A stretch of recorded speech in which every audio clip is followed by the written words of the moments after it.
what we're going to do here is we're just going to talk about some basic principles about volatility and probability. And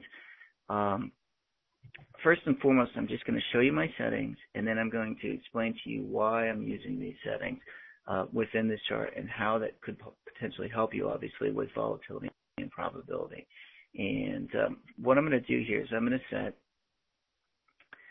I have set two sets of Bollinger Bands, which actually I call Volatility Bands because I think that just about everything in the market that has been named incorrectly keeps traders from accurately seeing what's happening, not only within markets, but also understanding the information that surfaces within markets on a day-to-day basis as well.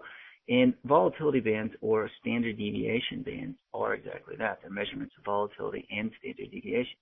And you can see what I've done here is I've put in two sets of bands. One set is a 14 period, this is the black band, is a 14 period at 3.2 standard deviations. Then in red, we have a 34 period at 3.2 standard deviations as well. Hope everybody sees that. I'm going to click on OK. So again, red bands are 34 period at 3.2 standard deviations, while our black bands are 14 period at 3.2 standard deviations here. And actually, you know what I'm going to do? So I'm going to make one last adjustment here. I'm trying to think of I use so many different settings on a day-to-day basis. I'm trying to find a setting that will actually be perfect for you guys, so you won't have any issues in understanding kind of what's happening here.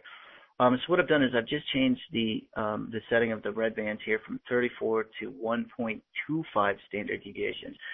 That's a low standard deviation. Not very many people use that standard deviation. Well, there's a reason for that, and because a lot of the information that makes it to markets is flawed and broken and incorrect, and most people don't understand what they're looking at in the first place. So I think when I explain to you why we're using 1.25 standard deviation, you're gonna be like, wow, that's incredible. I never realized that was so powerful. Because what most people think that Bollinger Bands are measurements of standard deviation, and they think the second you hit a Bollinger Band that you're supposed to see a reversal. And of course, the market tells us that as soon as we start to attack a Bollinger Band, we're starting to see an overbought or oversold situation. Well, that information is absolutely 100% dead wrong, absolutely wrong. What it means is subset distribution on the move. Like if you were trying to get out of a potato sack, if you were locked in a potato sack, the first thing you would do is start pushing on the outliers, pushing on the outside. And if you were looking at that potato sack from the outside, like somebody who was stuck on the inside, you would see that they were pushing on it to try and get out. Well, that's exactly what price does when it's attempting to move. It pushes, it pushes, it pushes. That's telling you empirically that you're about to see an example or a moment of subset distribution on the move, not that price is overbought and oversold. By the way, the words and the terms overbought and oversold are a complete joke. They mean nothing. And the only people who use the terms overbought and oversold are people who do not trade with real money. Because what is overbought?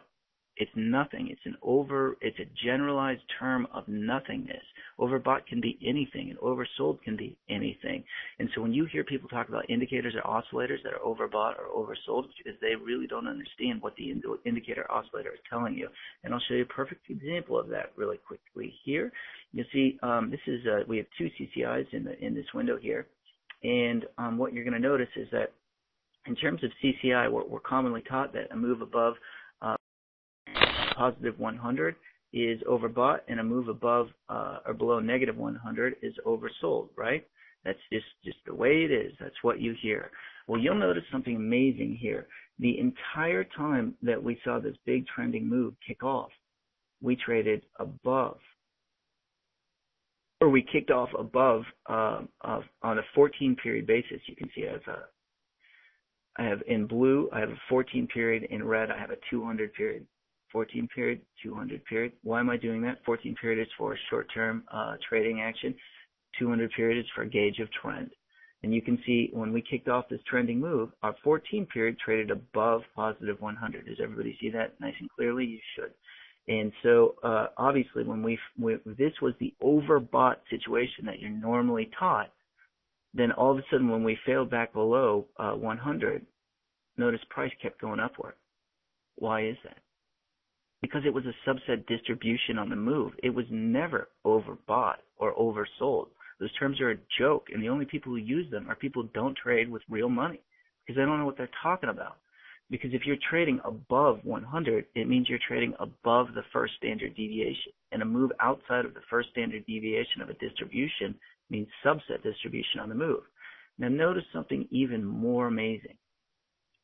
I'm going to take right here and I'm going to make my red distribution a 50 period distribution. So I have a 50 period CCI up here. Does everybody see that in red? In fact, I'll make that line just a little bit bigger so we can see it nice and clearly. Everybody sees the 50 period here, and we start moving up and we travel above 100. You're traditionally taught this is overbought. Well, check it out. See, the thing is all of the definitions for CCI are incorrect as well. Because if you go ahead and you read a definition, even in MetaTrader, even anywhere, it'll tell you that CCI is normal deviation from the general range, generally meant to measure cyclical movement. What a joke that is. What it is it's mean absolute deviation. Mean absolute deviation is different than standard deviation or normal deviation, which is a synonym of standard deviation. What mean absolute deviation is it's utilizing the Chebyshev theorem that attempts to basically quantify that approximately 75% of the data should lie within about 1.25 standard deviations of the mean. And you can see here what I've done. This blue line right here, notice this is a 50 period Bollinger Band set at 1.25 standard deviations.